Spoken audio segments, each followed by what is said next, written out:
Okay. So to reiterate, kind of to briefly summarize back what I was saying, the question that I presented to you was in regards to, some of the photos that I've seen of yourself online that some people may, consider being risky or whatnot.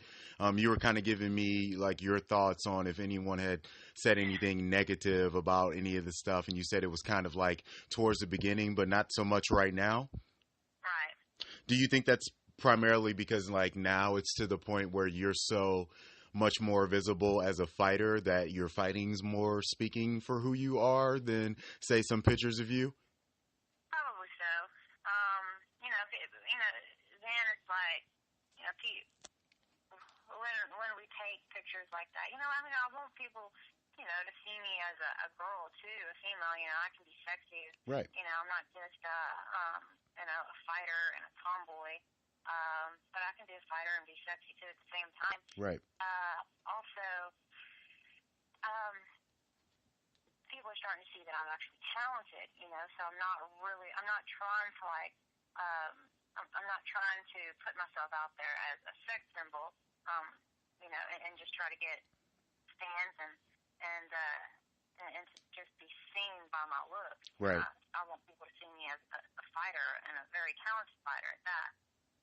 So I think people are starting to see that. But don't you feel that it is, in a sense, okay, though, to be, a very attractive young lady who has no issues with taking care of her body and allowing people to see that she takes care of her body? Because in a sense, I mean, it is a business to be involved in this type of sport because it is a marketing of yourself. I mean, you don't have, some like huge corporation team that has like, banners of KGB flying around all over the place. So, it's to me, I feel like it's not necessarily a bad thing to market yourself and to be able to have yourself out there like that. Do you feel the same way? I do feel the same way. I mean, it's not like I'm going to, do like a Playboy spreadsheet or anything like that. I'm not Right. trying to expose my whole body. I'm just, I'm just showing off, what I've worked so hard for. Right. And I'm not the only fighter or female in the world, or female athlete in the world that does that. All female athletes, take pictures and they do photo shoots and, Right. and they show off parts of their body. Ronda Rousey's done it. Misha Tate's done it. Mm-hmm. There's a lot of track athletes that from in the Olympics that have done it, and I could go on and on Right. about how many females have done it, but I'm not the only one. Don't you find it kind of funny, though, that one of the number one complaints that I've heard covering this season of The Ultimate Fighter with all the strawweights on the show, that one of the reasons why they don't like seeing the girls is because they're too manly, is because they don't like seeing cute women inside of a cage beating up each other, being bloody. Isn't it almost kind of hypocritical, don't you think, for someone to 1 second say, hey, you're a fighter, you should be this way, but then in the same breath say, I don't want to see, this creature inside of a cage fighting? Don't you think it's kind of just a hypocritical like statement that we live in these days, where these women fighters, and also even more on the fact that, I mean, men, we can have our shirts off and be on covers of magazines and be fighters, but no one seems to have any issues or quarrels with that. I think it's definitely very hypocritical. Some people feel like they don't want to see a pretty girl get punched in the face. Mm-hmm. We're supposed, a lot of people are sexist and think we just belong in the kitchen, and they don't really see us as Right. female athletes that can be in a man's sport. Right. And I guess they'd rather see unfortunate-looking women do women that look more like men, and everybody might be okay with that. But that's not the case. I mean, pretty women can fight too. I mean, they don't have to be these delicate little flowers that I don't know about you, but from my experience, the craziest, baddest fighting women I've ever met in my life have been the hottest women I've also met in my life. Hot chicks like to fight. The crazy ones are the hot ones. And it's weird that it's that way. I mean, pretty fighters, it's definitely becoming more common. And you're starting to see more attractive women being great fighters, and they're great athletes as well. Okay. But like you said, yes, it's very hypocritical. I do agree with you on that. Okay. Well, I really do appreciate you being candid with that, because that's one of the things that I'm always willing to kind of, dig into you female athletes about, because it is something that just seems to be a topic that will never go away as long as there's always kind of like a biased standard out there. But let's talk about your last fight with Shannon Sin back in Invicta. Now, obviously, it was a dominating performance. Everyone really, really enjoyed your performance. I saw all the love that you were receiving on social media from everyone and everything. But looking back at the performance against Shannon, is there anything that you feel like you could have done better in that fight with her? Yeah, there's always something that I could have done better, I feel like. And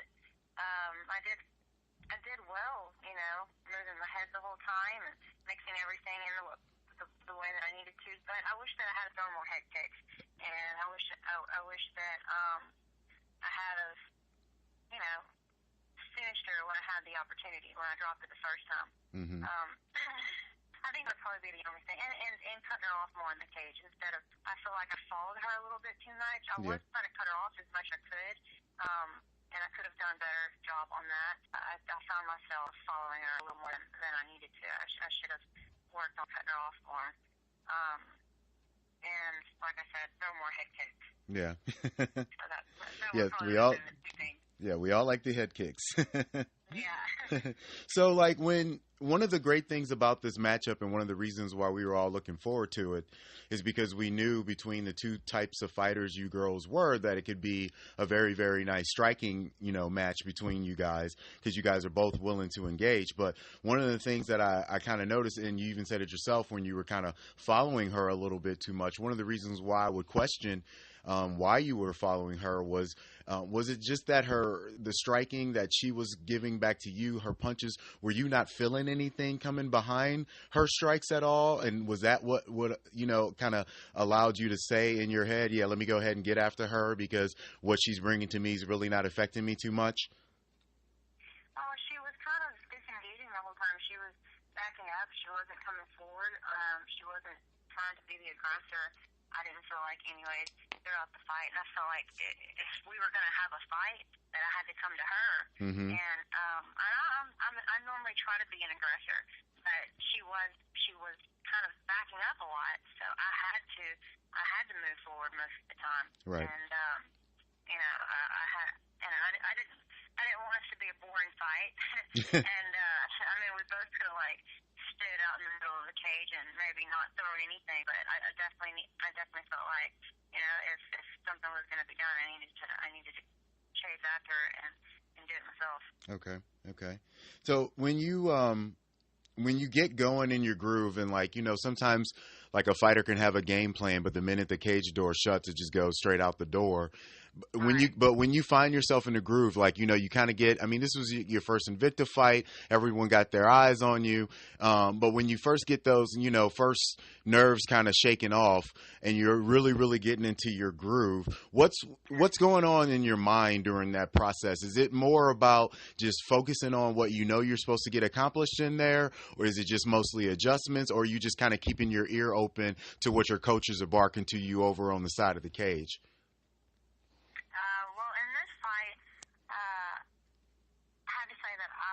Definitely the most relaxed and calm that I've ever been in a fight, and I was,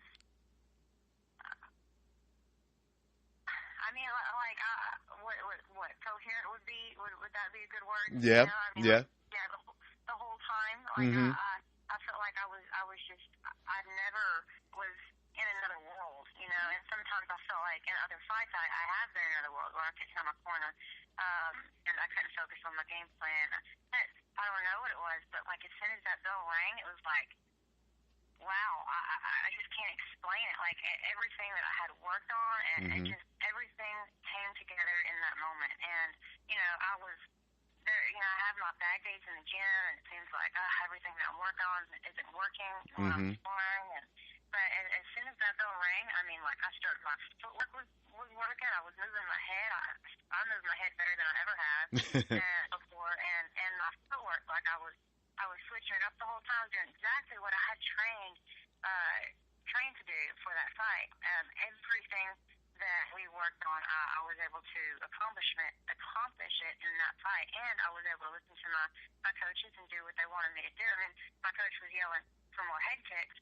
Other than that, I did everything else. I did everything else that they yelled for me to do. There was a couple of times that I didn't throw the head kick because I felt like in a few of my past fights when I threw a right-legged head kick, like Val, she would catch my leg and then we would work for it. She would work for a single leg, and I was just like, I wanted to stay in the pocket, and I just wanted to fight. I didn't want to risk getting taken down or anything. Not that I was worried about being taken down. It just, I liked standing up, and that's where I felt comfortable at, and that's where I was winning. So. Okay. So what type of things do you like to do outside of the cage, like to enjoy, like, your free times, like some of your hobbies? And are any of these things that you like to do, are you able to then kind of reincorporate them back to who you are inside of the cage? Hobbies, I don't really have any hobbies outside of MMA. I mean, I really just spend time with my family whenever I get that opportunity. I have a 3-year-old, so I spend as much time with her, and I do things with her whenever I can. I have family that I'll go and visit, and I really don't go out and do a whole lot because MMA takes up most of actually takes up my whole life. You're a fighter. It's okay. You can say it. You're a fighter. I'm a fighter, and it's my job, and we own a gym, so I mean I'm always at the gym. We have people that we got to train, and that's how we make our living. So I don't really have another hobby besides this. Do you ever get to feel like you got some of that mommy power flowing through you? I've always been curious to wonder if there's like a second level that being a mommy allows you to have in this sport, because it's one thing that you can truly say that a man could never be able to achieve in the sport whatsoever. And I'm speaking more of, like, I don't know if you've ever heard of that, crazy folktale about like the woman whose kid is trapped underneath the car and she finds like the mommy strength to lift the car up. Do you ever find that type of second gear in your training or anything when you're out there? I feel like I do. And I feel like it helps me out a lot. I mean, and just thinking about my daughter, I mean, that's why I'm here. And, she's why I do this, because I want to be successful for her, and I want to be able to support her, and I want her to be proud of me. And I want her to be happy with what I've done. I hope that she's proud of me, when she grows up. Being a mom really does help me go that extra mile. It helps me to achieve that extra level, I think. Okay. So last night I had the pleasure of watching a kickboxing match with Cora Sanders, and her coach, Danny Dring, told me about a all-women's kickboxing camp that was going on this summer, and I heard that you attended this camp. Would you tell me a little bit about your experience there at that camp? Oh, well, it was amazing. Like, I can't wait to go back and train and do that again. I'm hoping to do it next year. But Danny Dring and Cora and all of them, they're amazing. And Danny Dring is, he's such a phenomenal coach. I mean, I can't wait to be around him again. He's just a great person, and he's just an amazing coach. He's everything that he teaches is amazing. And the women's camp, I mean, it really helps me out a lot. I got some really great sparring. I got to spar with I think the boxer. They have a female boxer there that has been training for like 10 years. I got to box with her and do a little bit of kickboxing as well. And I did really well against her, because I was still amateur at the time. So, I mean, I was able to test myself and see how well I would do on that level. Right. She'd been pro for years, and I did very well with her, better than I had expected. It was just an amazing experience. We even, for fun, we even got to go and we got to go climb a mountain. Yeah, that's what he said for the final day. I mean, but it had to be awesome being able to spar and with all these like women who were able to, at that level and be able to really kind of go after it, because you women have so like few opportunities in the gym each day to be able to fight that type of competition and practice and train with that type of competition. That is true, and it's very hard to find women to train with too. It seems, because especially here where I live, I don't have a lot of females to train with. So all of the women that I do work with, they come in out of town and they'll stay with me a few days here at my house, and we'll get some training in. And that's where I have to travel and go and train with other people like I did for that women's camp. So after having the two dominating performances that you've recently had, you started to create kind of a buzz around social media, with even some people going as far out on a limb to say that you have the ability to be another star similar to Ronda Rousey. Now, obviously, you could imagine with the blonde hair and the things like that why people could make those types of comparisons. But how do you feel hearing and seeing stuff like that? And if this is true, like, do you feel like you'd be ready to kind of capture a spotlight like that? Those are all great compliments. I definitely don't think that I'm going to be, I don't want to be the next Ronda Rousey. Right. I want to be me. I want to be Andrea KGB Lee. I want everybody to know me as me. I would like to be the face of the women's flyweight, division, like Ronda Rousey is for the 135-pound division. That is, in that sense, I would like to be like Ronda Rousey, because she is the face of the 135ers, and I want to be the face of the 125ers. But it puts a lot of pressure on you, just a little bit. But I try not to think about it. I don't let it bother me. I don't let it get to me as much. I still try to stay as humble as I can, and I just want to be me. Do I think that I'm ready to take on that kind of fame? Correct. I don't know. I guess we'll see. I don't really. I don't know. I think I would definitely need a lot of help to do it all. I think that would be very stressful. Well, I only have a few more questions for you, just a couple. So, once again, Andrea, I really, really appreciate your time here. These have been great so far. Are we expecting to see you possibly make an appearance down in Houston at IFC 10 for the Invicta card? And then I will follow that up by saying, are we possibly expecting seeing you on the card of Invicta 11 when it is announced? I'm definitely not going to be on the 10, but let's say look forward to seeing me on the 11. Yeah. I'm saying with the 10, I know you're not going to be a card. I was like, I didn't know if you were going to actually just going to come down there and see the rest of the girls compete, and maybe for the promotion. Definitely. Okay, cool. I definitely plan to be in Houston. That's 4 hours from here. Right. That's definitely something that I want to do. I want to go down there and support everybody, and I definitely want to see the promotion, from a spectator standpoint.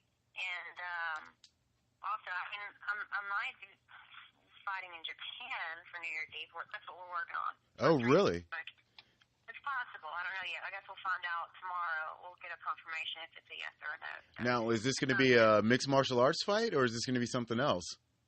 It would be an MMA fight. Okay. And it would be in Tokyo. Right now, the opponent that they're working on is the same girl that fought Bar Ponchak for Invicta 9. The last fight that she just had? Okay. Yes. It's not the same girl that fought Barb. It's the girl. It's one of the girls that fought her. That fought the girl that lost. Okay. I'm trying to think of her name. Hashi. Hashi. Anyway. Okay. Yeah. Well, it was one of her last opponents, and the girl I can't remember her name. It's very difficult to pronounce because it is Japanese. But Yes, it is. so she's 11-4, and she's highly ranked in the women's 125 division. So I mean, like if I was able to beat her, it would shoot me up in the rankings. Now, is that going to be for any particular promotion is that going to be for like Deep Jewels or anything, or is that going to be like a 1FC fight? Like, do you know what promotion that will be for? It's Dream. It is a Dream fight. Okay. Yeah. Yeah, that's the Deep Jewels, the Dream guys. Okay. Yeah. Well, that's awesome. Like, I'm very, very excited to hear that because those guys actually have their own channel that televise all their fights. So we'd be able to see you fighting over there. And you're saying that would be set for New Year's, possibly? New Year's Eve. Okay. Mm-hmm. All right. But like I said, it's not a done deal yet, but we'll know soon enough. Okay, I got you. So. Training like I'm fighting. So then, in regards to here in the States, though, if we were to, as you say, expect to see you on the Invicta 11 card, is there anybody in particular that you are interested in fighting at 125 here at Invicta for an upcoming opponent? No, there's nobody in particular. Just whoever they give me, whoever they feel suitable for me. I'll be willing and ready to fight. Okay. Well, I will leave you on this, and it is another kind of more of a candid question to just kind of really gauge, the thoughts of the ladies who actually do participate in this sport, not just all of us talking heads who are out here saying whatever we want to. We were kind of speaking earlier at the beginning of the interview in regards to like the photos and stuff like that, and we're starting to also kind of see, kind of this like Conor McGregor, I'd say, mentality of people wanting to, call out people more on social media and stuff. One of the things that has recently sparked up, and I don't know if you've seen this or not, but is Angela Magana and Misha Tate here on Twitter have been going back and forth about, the bullying that a lot of people had been alluding to on this season of Tough. And it seems as if like recently Angela has been calling out in the past couple of days Misha and talking about her in very, very like exploitive ways, like really not holding anything back. Yeah, but how does it feel though, being a woman and a fighter and somebody who can see herself as being an ambassador of the sport? Like, how does that make you feel knowing that this is kind of going on with the women who are also involved in your sport? Do you like it, or do you see its place in the business, or do you kind of think it's something that maybe they should just kind of all avoid overall? They should avoid. I think it's just very childish. Okay. We as female athletes and MMA fighters, we should have more respect than that, and I just feel like we need to set a better example. I don't know. I just think it's all petty and, like I said, childish and immature. I don't want to be involved in anything like that. I'm not a drama queen. I've never liked drama. I've always tried to avoid it. Mm-hmm. And it's not that I can't take up for myself, because I can when it matters and when it counts, but I just don't see the point in calling people out and talking crap about them. Just prove yourself in the cage. Gotcha. I'm not a shit talker.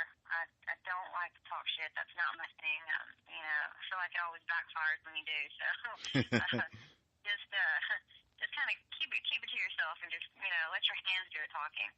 All right. Awesome. Well, your hands have been doing the talking, and we got a feeling that it's going to be doing a lot more talking pretty soon. We're very, very excited to see what you are able to do in your upcoming matches and excited for your career. So, Andrea, once again, thank you so much for speaking with us, KGB. It's been a pleasure talking to you, and I look forward to seeing you down in Houston and getting some FaceTime with you down there as well.